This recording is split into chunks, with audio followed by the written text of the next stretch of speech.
मैं अभी आपको 1 लाख पे दूंगा, लेकिन एक शर्त है, आपको सिर्फ एक विकल्प चुनना होगा, गोल्ड या एसआईपी। ज्यादातर लोग यहाँ बिना सोचे जवाब देते हैं, लेकिन अगर मैं ये कहूँ कि यह एक फैसला अगले 10 सालों में लाखों रुपए का फर्क तय करा सकता है, तो ये सबसे हैरानी की बात है यह है कि बहुत से लोग सिर्फ दूसरों की सलाह सुनकर निवेश करते हैं। कोई कहता है सोना हमेशा सेफ है, तो कोई कहता है एसआईपी फ्यूचर। लेकिन सच क्या है, आज किसी की राय नहीं सुनेंगे, हम देखेंगे डाटा, रिटर्न और रिस्क और इन्फ्लेशन का असर, और वीडियो के अंत में आपको खुद पता चलेगा। आज अगर निवेश करना है तो समझदारी किस में है? वीडियो शुरू करने से कमेंट में लिख दीजिए गोल्ड या एसआईपी, अपना जवाब अभी लिखिए, और फिर वीडियो के आखिर में देखते हैं कि आपका फैसला डेटा से मेल खाता है या नहीं। अगर मैं आपसे पूछूं दुनिया में ऐसी कौन सी चीज जिस पर लोग सैकड़ों सालों से भरोसा करते आए, तो जवाब होगा शायद गोल्ड। हमारे दादा दादी से लेकर आज तक सोना सिर्फ एक धातु नहीं रहा, यह सिक्योरिटी बचत है और ये भरोसे की निशानी रहा। जब शेयर बाजार गिरता है, महंगाई बढ़ती है या अनिश्चितता आती है, तो बहुत से लोग गोल्ड की तरफ देखते। लेकिन क्या सिर्फ सेफ होना काफी है?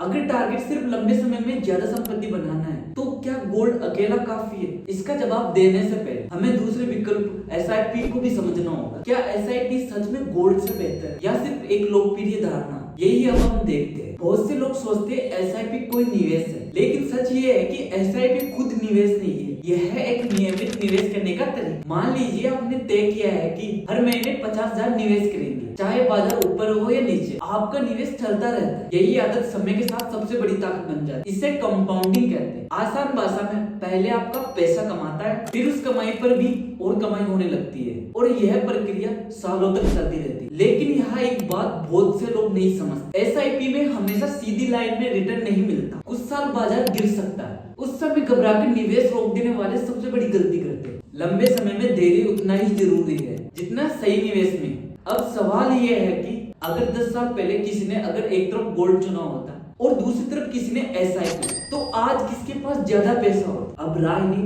डाटा फैसला करेगा। और बताना ना भूलिएगा, अगर आज 1 लाख रुपए हो तो आप गोल्ड चुनोगे या एसआईपी? कमेंट में एक शब्द लिखिए, लेकिन निष्कर्ष और डाटा कॉन्ट्रैक्ट्स पे आधारित होगा। यह कहना ठीक नहीं होगा कि गोल्ड या एसआईपी हमेशा जीतती है। कुछ 10 साल की अवधियों में गोल्ड ने अच्छा किया और कई लंबी अवधियों में एसआईपी ने बेहतर रिटर्न दिए है। इसलिए सिर्फ रिटर्न देखकर हमेशा के लिए निष्कर्ष नहीं निकाल सकते, लेकिन सिर्फ रिटर्न ही पूरी कहानी नहीं बताती। अगर आपका लक्ष्य पूंजी की सुरक्षा है तो गोल्ड की भूमिका अलग है। अगर आपका लक्ष्य लंबे समय में धन बढ़ाना है और आप मार्केट के उतार चढ़ाव सह सकते हैं, तो इक्विटी एसआईपी कई अवधियों में मजबूत विकल्प रही है। इसलिए सही सवाल गोल्ड या एसआईपी नहीं, बल्कि मेरा लक्ष्य क्या है। और अभी एक आखिरी बात बाकी है, अगर आज मुझे 1 लाख निवेश करने हो तो मैं क्या चुनूंगा? तो आखिरी फैसला क्या है? अगर आपका लक्ष्य सिर्फ अपने पैसों की आर्थिक अनिश्चितता से कुछ हद तक बचाना है, पोर्टफोलियो में स्थिरता जोड़ना है, तो गोल्ड अपनी जगह है। लेकिन अगर आपका लक्ष्य अगले 10 से 20 साल की लंबी अवधि की वेल्थ बनाना है और आप बाजार के उतार चढ़ाव को समझते हो, निवेश जारी रख सकते हो, तो इक्विटी एसआईपी ऐतिहासिक अवधि में एक मजबूत रही है।